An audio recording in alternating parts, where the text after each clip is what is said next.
Nu jā, šis ir zemūdens drons. Šis modelis tieši mums ir autonomai apsekošanai domāts un arī, lai izpildītu dažādu veidu misijas. Vai tās būtu atmīnēšanas misijas vai arī kamikadzes misijas.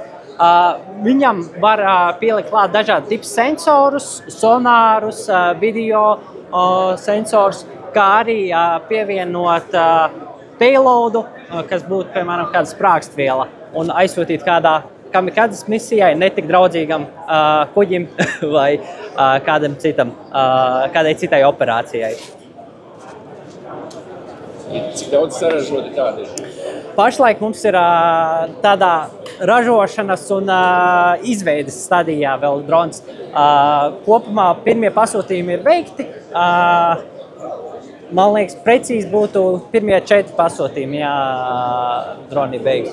Ir arī Ukraina aizsūtīt uz Ukrainu, pamēģināt? Uz Ukrainu nav vēl, nē. Izmēģināt veikt Baltijas jūrā šeit? Jā, sākumā testi paredzēti šajā vasarā Latvijā, un pēc tam mēs turpināsim, ja nākošais mērķis būtu uz Ukrainu aizsūtīt. Kas interesējās par šādām ierīcēm bez militāristiem? Jā, patiesībā galvenā lielākie interese bez militāristiem arī ir no dažādām naftas kompānijām, piemēram, platforma apsekošanai, kā arī kabeļu apsekošanai. Tagad ļoti aktuāls jautājums, tas ir tieši arī Baltijas jūrā pēdējo notikumu laikā. Un arī, piemēram, ostu kuģu apsekošanai šādi droni būtu ļoti noderīgi.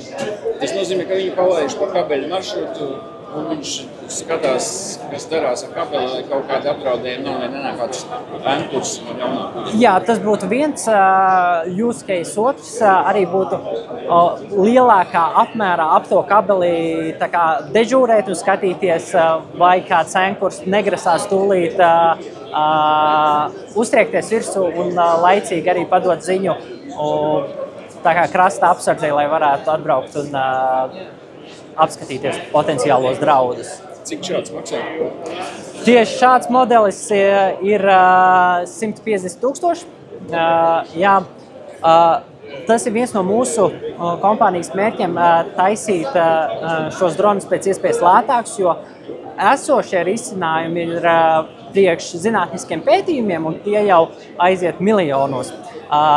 Mūsu mērķis ir samazināt tieši izēvielu izmaksas un mēģināt šo dronu uztaisīt pēc iespējas lētāku, lai viņu varētu izmantot plašākās operācijās, vai tas būtu kara gadījumos, militārām vajadzībām, vai arī dažādiem vairāk, arī uzņēmumiem. 150 000, kas tur ir dārgākais iekšā? Sensori, baterijas, tas ir laikam tās galvenās dārgākās lietas. Izmantojot Latvijā ražotās baterijas vai Jā. No kolēģiem no firmām, kas ražo? Jā. Tas arī mums svarīgs uzstādījums ir pēc iespējas vairāk atrast detaļas, kas ir ražotas Latvijā, un samazināt to ietekmi no ārējiem faktoriem. Paldies, lai veicās! Paldies!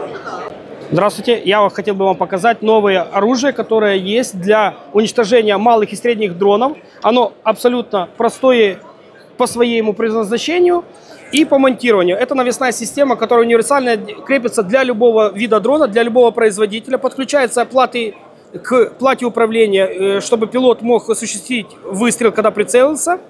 Здесь мы используем казенно-зарядную систему безоткатную, в которой есть компенсирующий ствол и есть ствол, который поражающий. 2 заряда вылет, 2 заряда может убить дрон малого и среднего размера от 7 до 15 дюймов на дистанции от 5 до 20 метров. Этот дрон убивает. Вес всей конструкции от 1,8 килограмма до 2,5 килограммов. Абсолютно для любой навесной системы дрона. Она сейчас используется на фронте в Украине.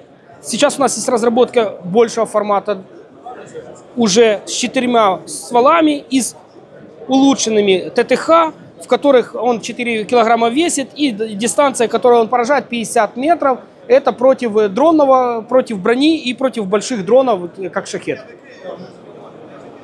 Будем рады сотрудничать.